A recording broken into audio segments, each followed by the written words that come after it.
ஏவுகணைகள் விட்டுக்கிட்டே இருக்க நம்ம அயன் டூம்ல நம்ம வானத்திலே வெடிக்க வச்சுக்கிட்டு இருக்கிறோம். சரி, அப்படியாவது தொலைஞ்சு போறான், தெரிஞ்சு போச்சேடா, ஒன்னும் செய்ய முடியாதுன்னு நிப்பாட்டி தொலைவான்னு பார்த்தா இன்னும் ஏவுகணைகள் மிசைல வாங்கி விட்டுக்கிட்டு இருக்கான். அப்ப நம்ம என்ன பண்ணுவோம்? ஒரு 4 மிசைலாவது நம்ம விட்டாதான் அவனுக்கு பயம் வரும். சரிங்களா? ஆனா ஆண்டவர் என்ன சொல்றாருன்னா, இந்த வசனத்தை காண்பிச்சுட்டு 2 வாரமா என்கிட்ட பேசிட்டு இருக்காரு. லூக்கா 6:28 நோ அப்படின்னாரு. அப்பதான் நான் ஒரு காரியம் முதல்ல முடியாதுன்ட்டேன். அவன் என்னை உருப்படக்கூடாதுன்னு நினைக்கிறான், நான் அவன் நல்லா இருக்கணும். எப்படிங்க நல்லா இருக்கணும்? அது ஆம்பிளிஃபைட்ல படிச்சீங்கன்னா நீங்க அவ்வளவுதான். லூக்கா 6:28 எந்த அளவுக்கு சொல்லி இருக்கிறார் அப்படின்னு கேட்டீங்கன்னா, அதுல போட்டிருக்கு, invoke blessing upon and pray for the happiness of those who curse you. invoke blessing என்ன தெரியுமா? அதை நான் ஒரு டிரான்ஸ்லேஷன்ல பார்த்தேன், கான்ஜியோர்னு போட்டிருந்தது. கான்ஜியோர்னா என்ன அர்த்தம் அப்படின்னு கேட்டீங்கன்னா, ஒரு மந்திரவாதி மந்திரம் செஞ்சு எப்படி சாபத்தை போடுவானோ அதே மாதிரி நீனும் ஸ்பிரிச்சுவல் பவரை எடுத்து அவனை ஆசீர்வதி. என்ன மாதிரி சொல்லியிருக்காரு பாருங்க. சபிச்சவனை ஆசீர்வதிங்க ஆண்டவரே, நான் ஆசீர்வதி ஏதோ சொல்றதுக்காக சொல்லிட்டு போலாம் பாருங்க. அப்படிலாம் இல்ல, சீரியஸா சொல்றாரு. invoke blessing upon and pray for the happiness of those who curse you. அடுத்தது இன்னும் மோசமா இருக்கு பாருங்க. implore God's blessing upon those who abuse you. உங்களை நிந்திக்கிறவர்களுக்காக ஜெபம் பண்ணுங்கள். என்ன போட்டிருக்கு அப்படின்னு கேட்டீங்கன்னா, இம்ப்ளோர்னு போட்டிருக்கு. இம்ப்ளோர்னா கெஞ்சி மன்றாடு. ஆண்டவரே, தேசத்துக்காக நாங்கள் ஜெபிக்கிறோம். அதெல்லாம் பண்ணிடுவோம் அழுது. நம்மள நாசமா போகணும், செத்து போகணும்னு அடிச்சு நம்மளை காலி பண்றோம். ஒரு காரியம் சொல்றேன் பாருங்க, தட் இஸ் வேர். அப்பதான் எனக்கு தெரிஞ்சிச்சு, ஆண்டவர் சொன்னார்.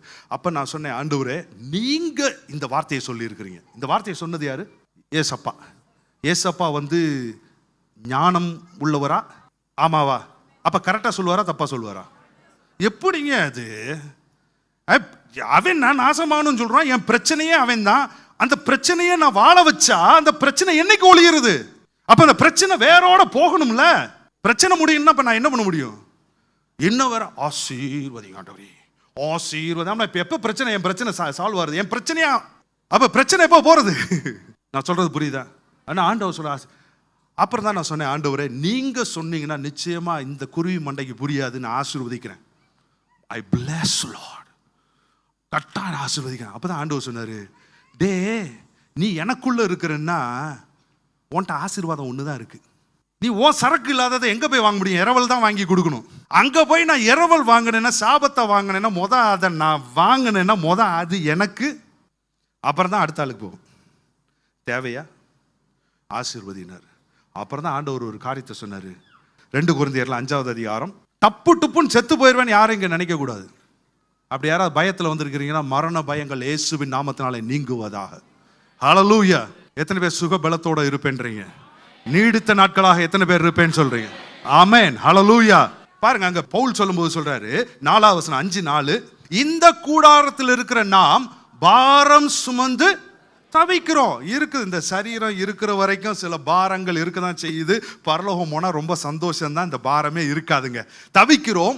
இந்த போர்வைனா என்னது? சரீரம்.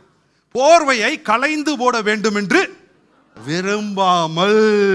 எத்தனை பேர் சீக்கிரம் போய் சேரணும்னு விரும்புறீங்க? விரும்பாதீங்க. விரும்பாமல் என்ன பண்ணணுமா? மரணமானது ஜீவனாலே விழுங்கப்படுவதற்காக போர்வையை தரித்தவர்களாய் இருக்க வேண்டும் என்று வாடா வந்து பாருடா. எத்தனை பேர் நான் சொல்றது புரியுது? ஹல்லேலூயா. இந்த போர்வையை போட்டுட்டு இருக்கணும், விட்டா கலட்ட வச்சிருவான். அதுக்கு தான் அவன் இருக்கிறான். பிசாசு உங்களை சும்மா 4 தட்டு தட்டிட்டு போகணும்னு வரல. அவன் திருட, கொல்ல, அழிக்க.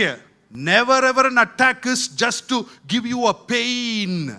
சும்மா ஒரு வலியை உண்டாக்கிட்டு போறது அவன் தாக்குதல் கிடையாதுங்க. கொல்ல, அழிக்க. சரி, ரைட், ஓகே. ஜீவனால மரணம் விழுங்கப்படுதுன்னு சொன்னா, வெளிச்சத்தை நான் பேசும்போது இருள் விலகுதுன்னு சொன்னா, அவன் சபிச்சுக்கிட்டே இருக்கலாம்.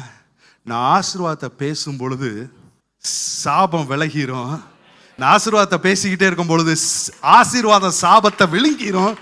ஆமென். அதுதான் ஏசருக்கு. ஆமென். Thank you Lord Jesus. நான் சொல்றது எத்தனை பேருக்கு புரியுது? ஹல்லேலூயா. Keep blessing. Keep blessing. ஒருத்தனும் உங்களை ஒன்றும் செஞ்சிட முடியாதுங்க.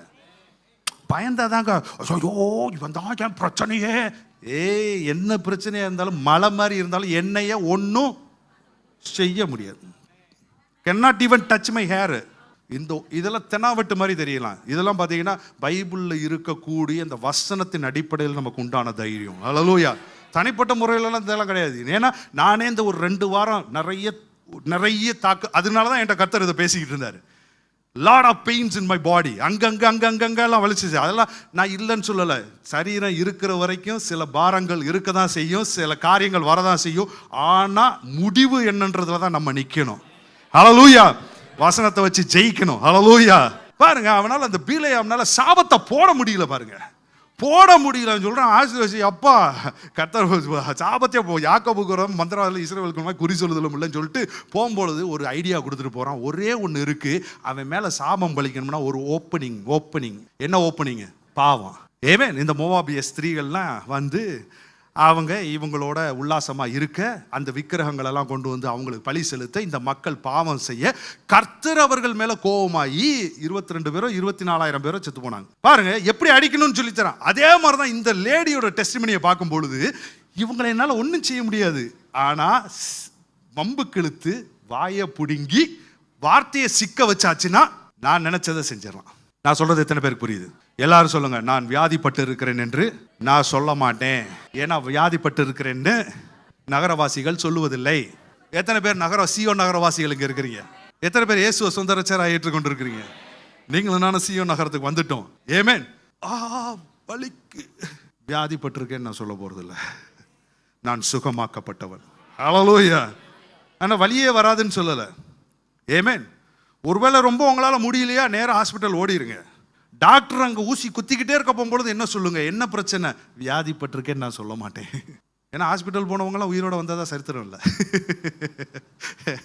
அங்கேயும் போயிட்டு வரணும் அப்படின்னு சொன்னீங்கன்னா உங்கள் வாய் தான். This is the remedy. நீதிமொழிகள் 17:27. அறிவாளி தன் வார்த்தைகளை அடக்குகிறான், விவேகி குளிர்ந்த மனம் உள்ளவன். சரிங்களா? விவேகி குளிர்ந்த மனம் உள்ளவன். அறிவாளி தன் வாயை. ஏமேன். எத்தனை அறிவாளிகள் இங்க இருக்கிறீங்க? அறிவாளி என்ன பண்றான்னா, நிறைய நேரத்தில் 4 வார்த்தையை கேட்கணும் போலதான் இருக்குது. அது எப்படி நீ அவ பேசிட்டா அவனை சும்மா விடுவன் அப்படிலாம் வரும் பாருங்க. ஆனாலும் அறிவாளி தன் வாயை அடக்குகிறான். வேற யாரும் வந்து அடக்க முடியாது, நம்ம தான் அடக்கணும். அடக்கணும்னா நம்ம ஒரு காரியத்தை செஞ்சா அடக்கணும். விவேகி என்ன பண்றாரா? குளிர்ந்த கூல் ஸ்பிரிட். எல்லாரும் சொல்லுங்க கூல். தலைக்கு மேல பிரச்சனை, கூல். ஹல்லேலூயா. என்ன திமிரு பிடிச்ச அலையுது. நம்ம இவ்வளோ பேசிக்கிட்டு இருக்கிறோம், அது பாட்டுக்கு போயிட்டு இருக்கு பாருங்க, கூல். அதுவே நிறைய பேருக்கு பிடிக்காது பாருங்க. நம்ம அப்படி இருந்தாலும் இப்படி திட்டுறாங்க, இப்படி இருந்தாலும் திட்டுறாங்க, திட்டிக்கிட்டே தான் இருப்பாங்க. ஆனால் நம்ம கூல்.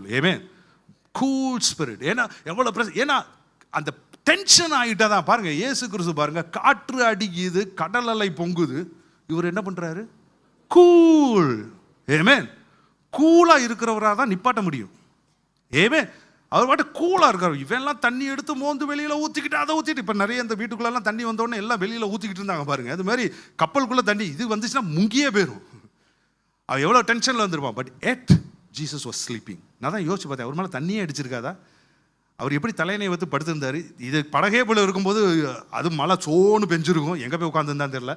ஆனால் படுத்து தூங்கிட்டு இருக்கிறார். கூல். பிரச்சனை தலைமையில நின்னாலும் கூல். எல்லாரும் சொல்லுங்க கூல். கூலாக இருந்துட்டீங்கன்னா வாயிலேருந்து ஃபட்ட ஃபட்ட ஃபட்டான்னு வராது, அடக்குவோம். அதான் அதில் போட்டிருக்க அறிவாளி. Keep blessing. அப்படியே வர்ற மாதிரி இருந்தாலும் நல்ல வார்த்தைகளை பேசுங்க. இப்போ பாருங்களேன், இந்த ஒருத்தவங்க நம்மளை சபிக்கிறாங்க தெரியும், நமக்கு உடனே சபிக்கிற வார்த்தை தான் வரும். ஆனால் வசனம் சொல்லுது, தீமைக்கு தீமையையும் உதாசீனத்துக்கு உதாசீனத்தையும் சரி கட்டாமலும் நீங்கள் ஆசீர்வாதத்தை சுதந்திரித்து கொள்ளும்படி அழைக்கப்பட்டவர்கள் என்று அறிந்து ஆசீர்வதியுங்கள். திருப்பி அதை சொல்றேன், ஆசீர்வாதத்தை சுதந்திரித்து கொள்ளும்படி அழைக்கப்பட்டு இருக்கிறேன் என்று அறிந்து நான் என்ன பண்ணணுமா? ஆசீர்வதிக்கணும். அப்ப நான் சபிச்சேன்னா சாபத்தை சுதந்திரித்து கொள்ளும்படி. ரிவர்ஸ்ல போயிருது. அதனாலதான் ஆண்டவர் ஞானமா சொல்லி இருக்கிறாரு, ஆசீர்வதிங்க. ஆசீர்வதிக்கிறதுனால நம்ம குறைஞ்சே போறது இல்லை. பிளஸ். ஹல்லேலூயா. ஆசீர்வதிப்போம். கூலா இருங்க. இந்த வாயின் வார்த்தையில சிக்குண்டு போக வேண்டாம். ஏன்னா அந்த பயம் வந்துருச்சுன்னு சொன்னா ஏதோ வார்த்தைகள் வந்துருது. So be cool. இதில் தான் நிறைய நேரத்தில் பிரச்சனைகள். ஆண்டவர் நமக்குள்ள இருக்கிறார். ஒரு நாள் விட்டு விலகுவதில்லை. நம்மளை காப்பாற்றுறவர் உறங்குவதும் இல்லை, தூங்குறதும் இல்லை. அப்போ நம்ம இந்த அறிவில் இருந்து நம்ம செயல்படும் பொழுது நம்ம மாட்டிக்கொள்ள மாட்டோம், வெற்றி வாழ்க்கையில் போயிட்டே இருக்கும். இன்னைக்கு ஒருவேளை நீங்கள் பிரச்சனையோடு வந்திருக்கலாம். நான் சொல்கிறேன், பிரச்சனையே கிடையாதுங்க, முடிவு தான் என்னன்றதை பார்க்கணும்.